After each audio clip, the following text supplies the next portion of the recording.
একে ফাঁসি কাস্টে ঝোলানো হচ্ছে আমার দাবি।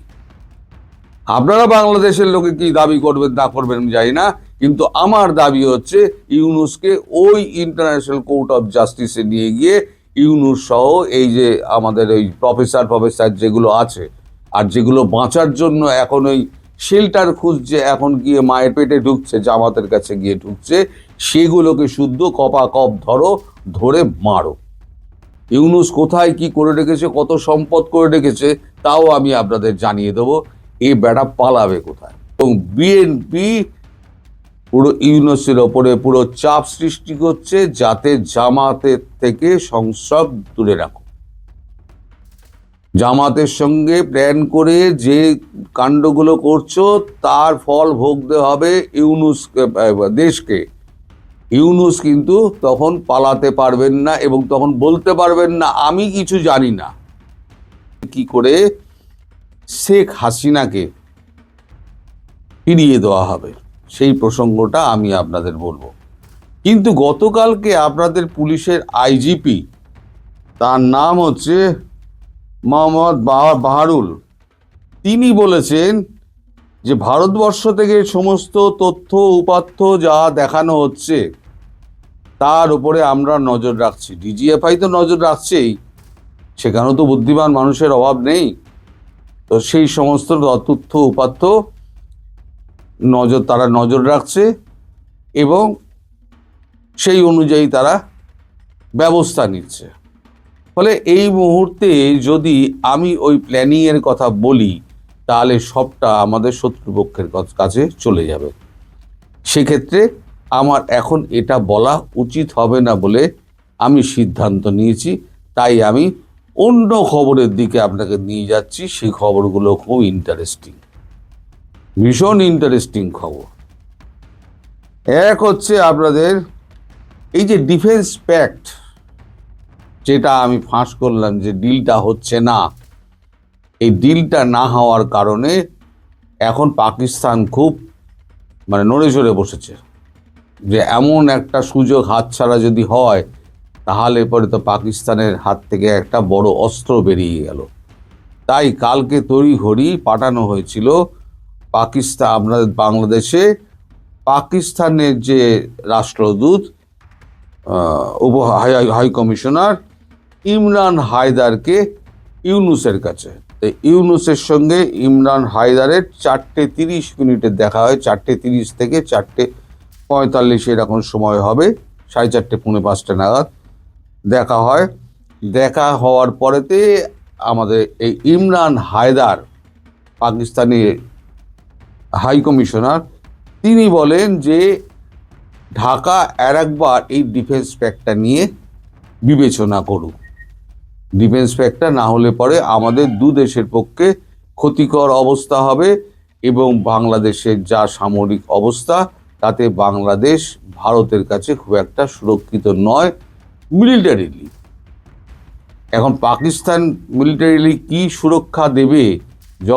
যখন পাকিস্তানকে মারলাম, সব তো একেবারে গুঁড়িয়ে দিলাম, তখন তো একটা প্লেনও উঠলো না, একটা মিসাইলও উঠলো না, সব তো উড়লো না বলবো না, উড়েছে, কিন্তু ভারতবর্ষ সব কটা আকাশেই ধ্বংস করে দিয়েছে। ফলে আপনাদের এখান থেকে যেগুলো বলা হচ্ছে না আমাদের জন্য পাকিস্তান মিসাইল মারবে, ভুলে যান।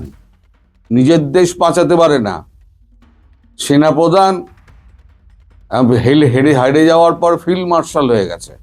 তা ফিল্ড মার্শাল সে আসিম মুনির, তিনি গিয়ে মারিয়াম বাংকারে তিনি আশ্রয় নিয়েছিলেন। এবারে তিনি 250 ফিট নিচে নিজস্ব বাংকারে তিনি আশ্রয় নেবেন বলে ঠিক করেছেন এবং বাংকারও নির্মাণ হয়ে গিয়েছে। কারণ ভারত খুব শিগগিরই আবার মারবে, এবার মেরে একেবারে গাজা বানিয়ে দেবে। তার সঙ্গে সঙ্গে পড়বে বাংলাদেশ, যদি না সমস্ত কিছু শোধরায় যেগুলো বলা হয়েছে। অজিত দোভাল আবার একটা হুমকি দিয়েছেন, সেই প্রসঙ্গে আমি পরে আসছি। এখন ওই যখন কথাবার্তা হচ্ছে ইমরান হায়দারের সঙ্গে, তখন ইমরান হায়দার বাধ্য হয়ে পাকিস্তানের যিনি উপপ্রধানমন্ত্রী ইশাক দার, তাকে ফোন করেন। ফোন করে তার সঙ্গে ডক্টর ইউনূসের কথা বলান। ডক্টর ইউনূস তাকেও বলেন যে না, আমরা এটা এখন করতে পারবো না, পরবর্তী নির্বাচিত সরকার যে আসবে তারা বিচার বিবেচনা করে করবে, we are in lot of pressure. শুধু এই কথাটা উনি বারবার আউড়ে গেছেন, যতবার অনুরোধ এসছে ততবার একটাই কথা হয়ে গেছে, বলে গেছেন উনি, we have a lot of pressure. তারপরেতে তারা ব্যর্থ মনোরথ হয়ে ফিরে যায়। এবার পরের খবরটা হলো, এই যে কেরানীগঞ্জে যে মাদ্রাসায় যে বোমা বিস্ফোরণ হলো তাতে 5 জন যে মারা গিয়েছে, এই 5 জনের শরীরে অঙ্গ প্রত্যঙ্গ পুরো বিচ্ছিন্ন হয়ে গিয়েছে। ওখান থেকে আপনাদের পুলিশের যে কাউন্টার টেরোরিজম ডিপার্টমেন্ট, সেখান থেকে 3 জন নারী সহ 6 জনকে গ্রেপ্তার করেছে। গ্রেপ্তার করার পর তাদের যে জিজ্ঞাসাবাদ করা হয়, জিজ্ঞাসাবাদে তারা পরিষ্কার জানায় যে জামাত ইসলামী তাদেরকে এইখানে অংশ নিতে বলেছিল এবং সেখানে সুইসাইড বোম্বিংয়ের প্রশিক্ষণ দেখানো হচ্ছিল। বোম্বিং বেল্ট, তারপর বোম্বিং স্যুট, ডেটোনেটর, সমস্ত কিছু ওখান থেকে পাওয়া গিয়েছে।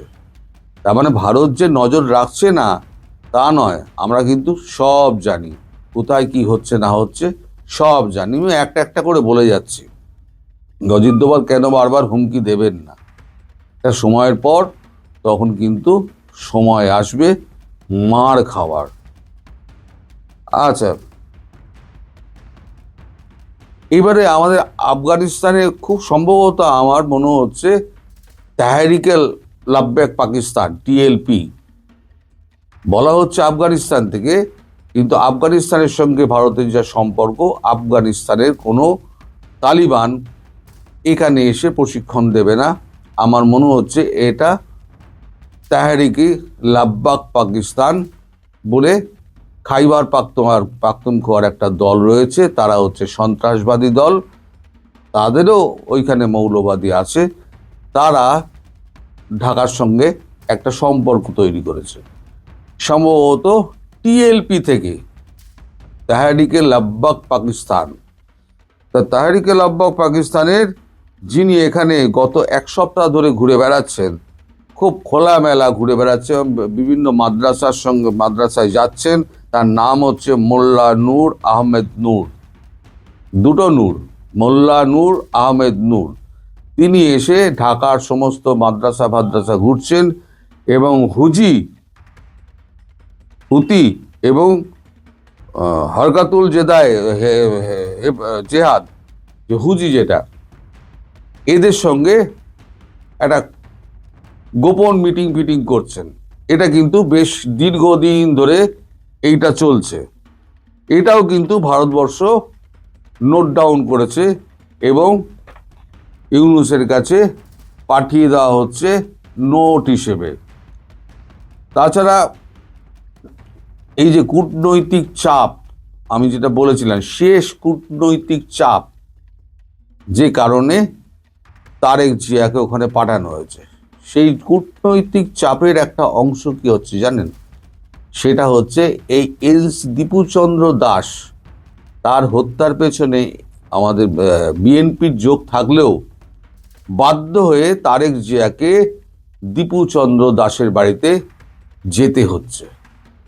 আজ অথবা কাল, 2-1 দিনের মধ্যে। আজকে শুনলাম আপনাদের আবহাওয়া খুব খারাপ, তাই আজকে অথবা কালকে যে কোনো একদিন তিনি দীপুচন্দ্র দাসের বাড়িতে উপস্থিত হয়ে তাদের সঙ্গে কথাবার্তা বলবেন। অর্থাৎ এই যে সংখ্যালঘু নির্যাতন বন্ধ করার ব্যাপারে যে এটা দেওয়া হয়েছিল, তাকে শর্তটা দেওয়া হয়েছিল, সেই শর্ত মেনে তিনি দেখাতে চাইছেন যে আমি সংখ্যালঘুদের পাশে আছি এবং মৃত পরিবারের সঙ্গে আমি দেখা করেছি। এটা হচ্ছে একটা কূটনৈতিক চাপের একটা অংশ হিসেবে। শেখ হাসিনা তিনি যেটা বলেছেন সেটা হচ্ছে যে সব দলকে নিয়ে নির্বাচন করতে হবে, নালে সে নির্বাচন বৈধতা পাবে না এবং নির্বাচন ইউনূস সরকার করতেও পারবে না। তিনি দলের কাউকে রাস্তায় নামতে বলেননি, তিনি এখনো বলেননি যে কাউকে নামতে হবে, কাউকে নামতে হবে না, যা হবে সব দেখবেন আপনা আপনি হয়ে যাচ্ছে। তাই আমি বলছি না আপনারা ব্যস্ত হবেন না, আপনারা উতলা হবেন না, যা হবার পর্দার পেছনে অনেক খেলা চলছে যা আপনাদের নজরের বাইরে।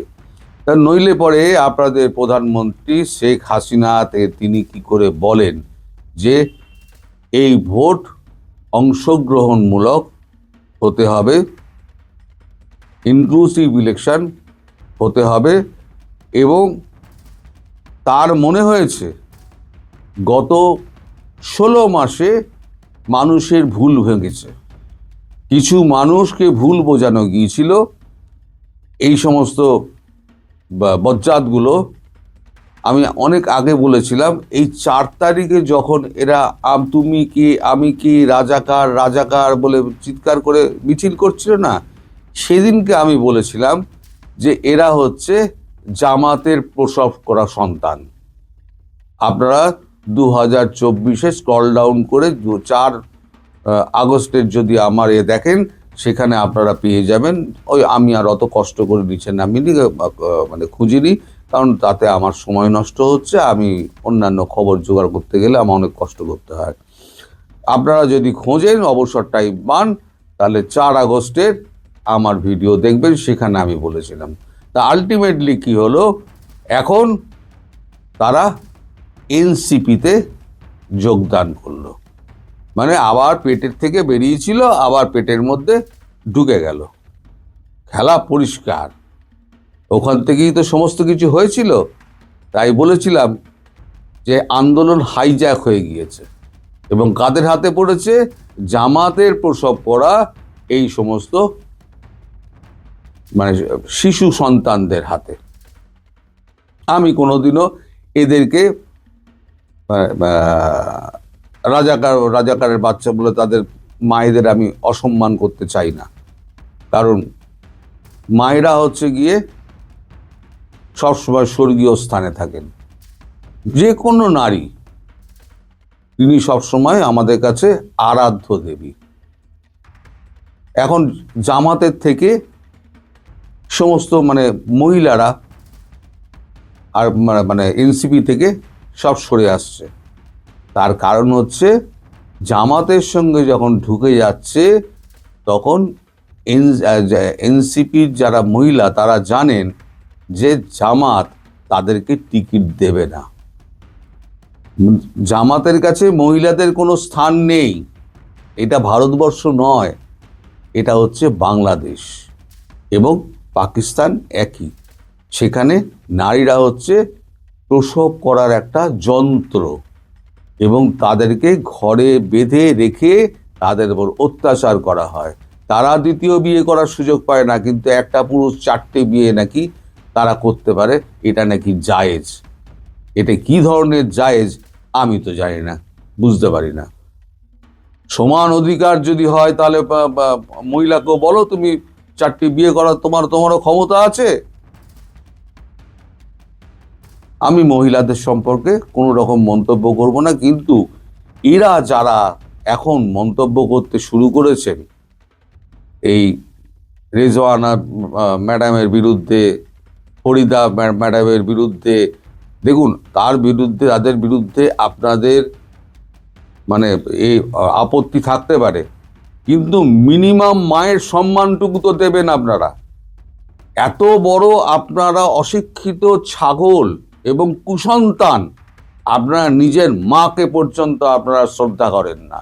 যদি মাকে শ্রদ্ধা করতেন, তাহলে এই মহিলা উপদেষ্টা যারা রয়েছেন, আমি তো গালাগালি করি, ইউনূসকে গালাগালি করি, সে তো পুরুষ মানুষ বলে তাকে গালাগালি করি, কিন্তু আপনি কখনো দেখবেন না আমি কোনো মহিলা সম্পর্কে আমি কখনো কথা বলেছি, কারণ তারা হচ্ছে মায়ের জাত।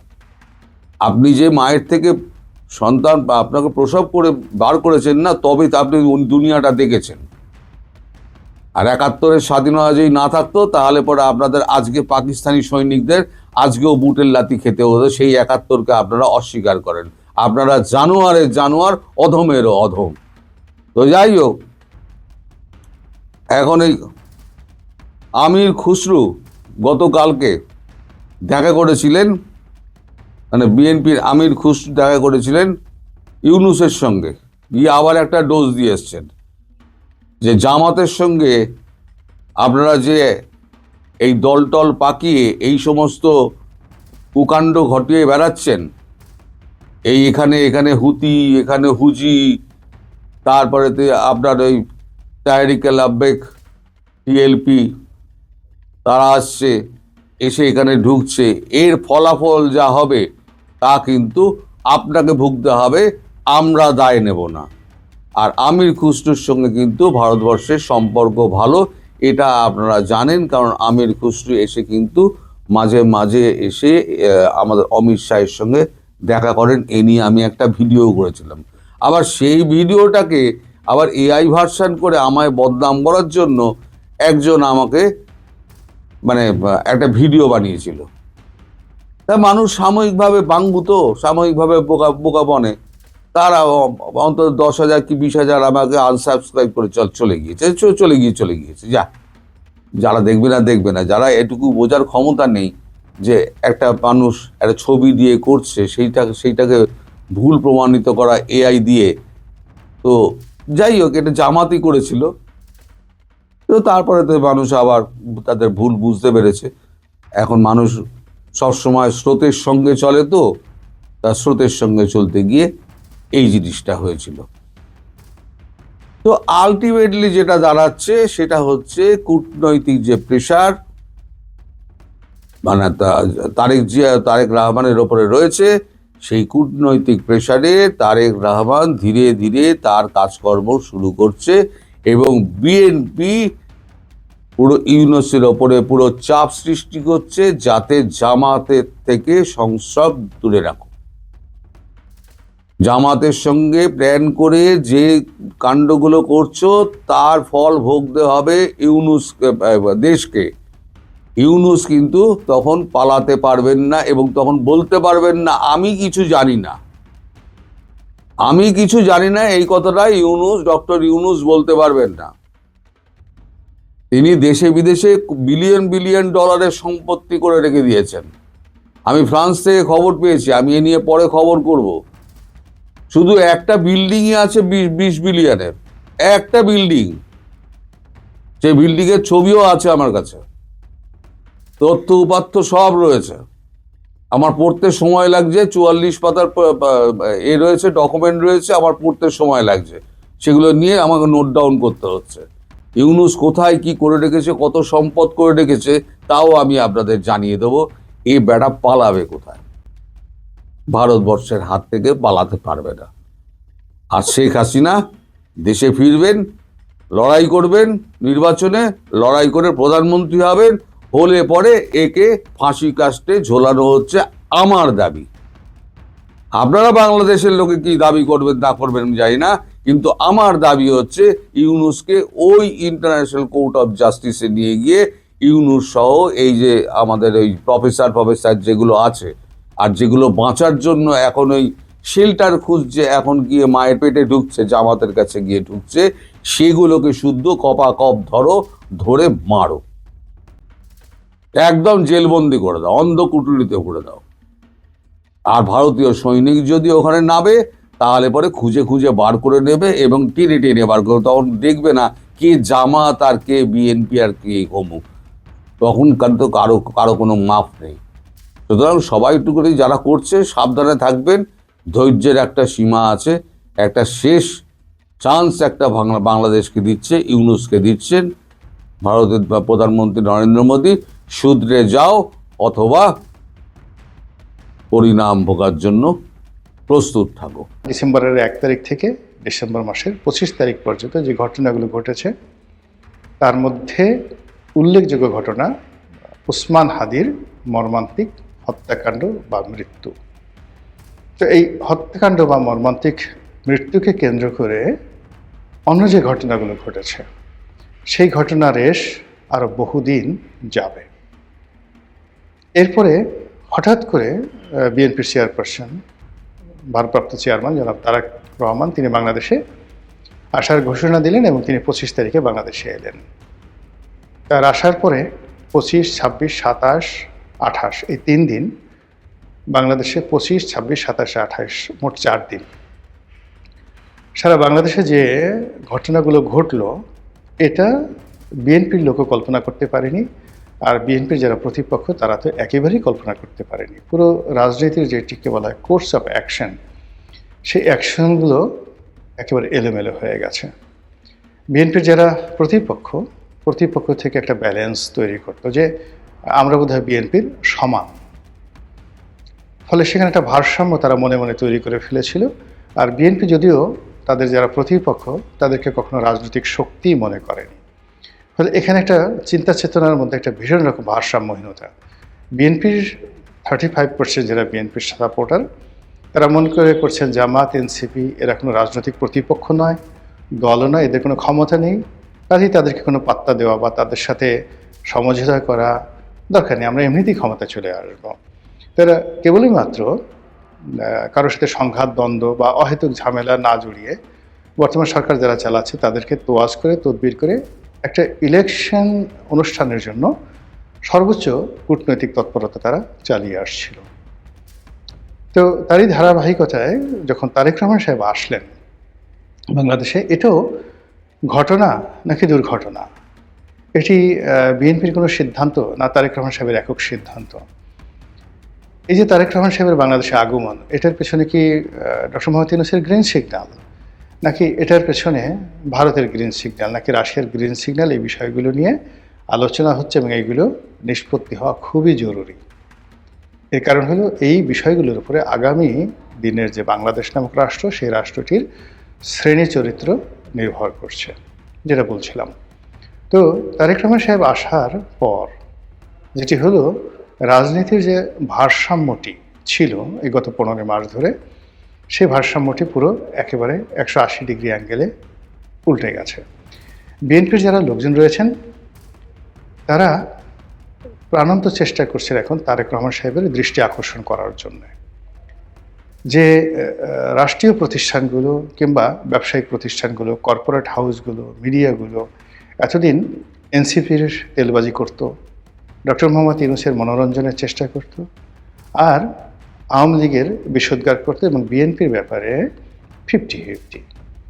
তারা এখন ধরেই নিয়েছে যে তারেক রহমান সাহেব প্রধানমন্ত্রী, বিএনপি ক্ষমতায় আসছে, বাকি যে রাজনৈতিক দলগুলো তারা আনাকুম জানাকুম, কাজে তাদেরকে ভুলে গিয়ে একেবারে 100% তারেক রহমান সাহেব বিএনপি বন্দনা, এটিকে এখন বাংলাদেশের সর্বস্তরে শুরু হয়েছে, যা কিনা বিএনপির যারা প্রতিপক্ষ তাদেরকে অপমানিত, লাঞ্ছিত, বিক্ষুব্ধ, ঈর্ষান্বিত করে তুলছে।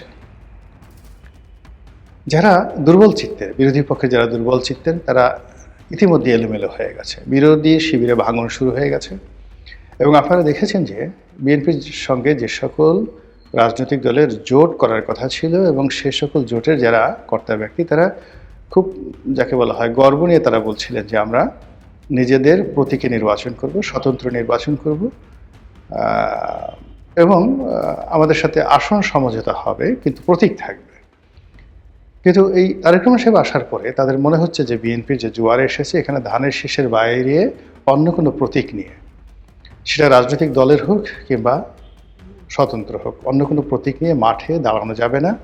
থানা, পুলিশ প্রশাসন কেউ তাদের সঙ্গে কথাও বলবে না, নেতাকর্মীরা তাদেরকে পাত্তা দেবে না, এবং জনগণের সামনে যদি তাদেরকে রাম ধোলাই করা হয়, রাজনৈতিক প্রতিপক্ষ যদি তাদের উপর জুলুম অত্যাচার করে, তাহলে তাদেরকে রক্ষা করার জন্য কেউ এগিয়ে আসবে না। ফলে বিএনপির বাইরে বেশ কয়েকজন নেতা তারা তাদের দল ত্যাগ করে বিএনপিতে যোগদান করে ফেলেছে, যেটা আমরা কল্পনা করতে পারিনি। আমরা আসন সমঝোতায় যে প্রেডিকশনগুলো করেছিলাম গত কয়েক মাস ধরে, যে বিএনপি হয়তো 100 সিট ছেড়ে দিবে, তাদের হাতে সেই 200 সিট রাখবে, কিন্তু সেটা দেখা গেল যে বিএনপি এখন এমন একটা পর্যায়ে চলে গেছে, তারা 6-7টি সিটে ছাড় দিয়েছে, এবং শেষ পর্যন্ত এই 6-7টি সিট থাকবে কিনা তাও মানে সন্দেহের বিষয়। বিশেষ করে আসামা আব্দুর রব, তারপরে মাহমুদুর রহমান মান্না সাহেবের মতো মানুষ কেন যেন এই সময়টিতে বিএনপি থেকে দূরে সরে পড়েছে। তাদের অনেক ক্ষোভ বিএনপির বিরুদ্ধে। অন্যান্য ছোট ছোট যে রাজনৈতিক দলগুলো ছিল তারা ইতিমধ্যে কেউ পুরো রাজনৈতিক তাদের সত্তা পার্টি বিলুপ্ত করে তারা বিএনপিতে বিলীন হয়ে গেছেন, আর কেউ কেউ আংশিক অর্ধেক আছেন আর অর্ধেক বিএনপিতে চলে গেছে। ফলে বিএনপির অভ্যন্তরীণ রাজনীতি এবং জোটগত রাজনীতি, এই রাজনীতিতে অভাবিত ঘটনাগুলো ঘটছে এবং ভারসাম্য নষ্ট হয়ে গেছে। এবং যখনই কোনো একটা জায়গাতে ভারসাম্য নষ্ট হয় তখন সেখানে হয়তো মানে পাহাড়ের মতো কোনো কিছু একটা উঁচু হয়ে ওঠে, অথবা সেখানে হ্রদের মতো পুকুরের মতো মাটির দেবে গিয়ে একটা কৃত্রিম হ্রদ তৈরি করতে বা একটা ন্যাচারাল সেই জলাভূমি তৈরি করে। বিএনপির এই সাইডে যা কিছু হচ্ছে, আবার বিএনপির যেটা অপোজিট সাইড যেমন জামাত, হেফাজত, চরমোনাই, তারা বিএনপিকে একটি একক শক্তি ধরে বিএনপিকে পরাজিত করার জন্য যেভাবে আশাবাদী হয়েছিল, এখন তারা মনে করছে যে বিএনপি যদি ক্ষমতায় আসে এবং তারেক রহমান সাহেব যদি প্রধানমন্ত্রী হন তাহলে তাদের অনেকের পিঠের চামড়া থাকবে না। পিঠের চামড়া থাকবে না এই কারণে যে তাদের কাছে 2001 থেকে 2006 এই সময়ের যে স্মৃতি আছে, সেখানে জনাব তারেক রহমান সাহেবকে তারা মনে করছেন যে তিনি একজন রাফ এবং টাফ মানুষ। তিনি কোনো কিছু সহজে ছেড়ে দেওয়ার মতো মানুষ নন। তিনি রাজনীতি করছেন গত সেই 17 বছর ধরে, অনেক ভালো ভালো কথা বলছেন, অনেক পরিবর্তন হয়েছেন, পশ্চিমা ধাঁচের চিন্তা চেতনা দ্বারা তিনি প্রভাবিত হয়েছেন। এগুলো কথার কথা, এগুলো সান্ত্বনা, কিন্তু বাস্তবতা হলো যে তার যে মৌলিক ক্যারেক্টারিস্টিক, তার যে চরিত্র, তিনি কেমন রাজনীতি করবেন, কি করতে পারেন, কি করবেন ইত্যাদি বিষয়গুলোর একটা পোর্ট্রেট তৈরি হয়েছে 2001 থেকে 2006 সন এই সময়টিতে। আপনারা যারা হিউম্যান সাইকোলজি জানেন, তারপরে আপনারা যারা জেনেটিক ইঞ্জিনিয়ারিং মানুষের শরীর গঠনের প্রকৃতি জানেন, তারা নিশ্চিতভাবে বলতে পারেন যে মানুষের যে অভ্যাস, মানুষের যে চরিত্র, মানুষের যে ক্যারেক্টারিস্টিক্স কিয়ামতের দিনও পাল্টায় না। যারা দুনিয়াতে মিথ্যা কথা বলে তারা কিয়ামতের দিন হাসরের নাসরের ময়দানে আল্লাহর সামনে দাঁড়িয়ে মিথ্যা বলবেন। আল্লাহ বিভিন্ন সাক্ষী হাজির করবেন, এমনকি ওই সমস্ত লোকদের হাতের জবান খুলে দেবেন। হাত বলবে যে ও চুরি করেছে, ঠোঁট বলবে ও মিথ্যা কথা বলেছে, যৌনাঙ্গ বলবে ও জেনা করেছে, কিন্তু তারপরে সে মিথ্যা কথা বলবে যে না আমি এগুলো করিনি। এই হলো মানুষের নফস। তো কাজেই বিএনপি এবং তারেক রহমান সাহেবকে যদি আপনাকে মূল্যায়ন করতে হয় ইন্টেলেকচুয়ালি, তাহলে তাদের যে অতীত শাসন কাল, বিএনপির যে 1991, 2001 এই দুটো শাসনকালকে যদি আপনি ধরেন, তার চাইতে 10% প্লাস মাইনাস হবে, নট মোর দ্যান দ্যাট। আর ব্যক্তি তারেক রহমান সাহেবকে নিয়ে যদি আপনি চিন্তা করেন, তাহলে তার যে 2001 থেকে 2006 ওই সময়টাতে তার যে কর্মকাণ্ড, এটির 10% প্লাস মাইনাস হবে, নট মোর দ্যান দ্যাট। আর যেহেতু তার বয়স হয়েছে, এখন তার বয়স 60 বছর, কাজে এই সময়টিতে তিনি তার যৌবনের মতো এত মানে দুর্গম গতি নিয়ে, দুর্দমনীয় মনোভাব নিয়ে অনেক কিছু করতে পারবেন না। ফলে তার দলকে নিয়ন্ত্রণ করা তার জন্য আসলে সমস্যা হয়ে যাবে। অধিকন্তু অতীতে যেমন তার নিজের দলের মধ্যে একটা ব্যালেন্স ছিল, সেখানে অনেক প্রবীণ প্রাজ্ঞ রাজনীতিবিদ ছিলেন যারা এখন নেই। আর এখন যে সকল তরুণ সম্প্রদায় আছেন তারা অতীতের তরুণদের চাইতে ভালো নন, এখানে নিশ্চিত বলা যায়। কোনো দিক থেকেই 2001 সনে যারা তরুণ ছিলেন বিএনপিতে, তরুণ তুর্কি ছিলেন, তাদের যে যোগ্যতা, অভিজ্ঞতা, দেশপ্রেম, শিক্ষা দীক্ষা ছিল, সেই তুলনায় এখন যারা তরুণ আছেন তারা অনেক বিলো স্ট্যান্ডার্ডের। এর জন্য সেই যে গত 17 বছরের দমন পীড়ন যেভাবে জড়িত, অর্থনৈতিক অবস্থা জড়িত, অনেক কিছু, কিন্তু হঠাৎ করে আপনি এই শ্রেণীকে দিয়ে ভালো কিছু করতে পারবেন না। এটা বিএনপির যারা প্রতিপক্ষ, এখন এই তারেক রহমান সাহেবের উপস্থিতি এবং তাকে নিয়ে যে জয়গান হচ্ছে, তার প্রেক্ষিতে তারা বুঝতে পারছে যে পিঠের চামড়া থাকবে না। ফলে তারা এখন জামাতের সাথে থাকতে চাচ্ছে না। চরমোনাই, আমি আজকের দিনে যে ভিডিওটি করছি সেদিনের খবর হলো চরমোনাই জোট করছে না। মামুনুল হক সেও জামাতের সঙ্গে থাকতে চাচ্ছে না। এদিকে এনসিপিতে ভাঙন শুরু হয়ে গেছে।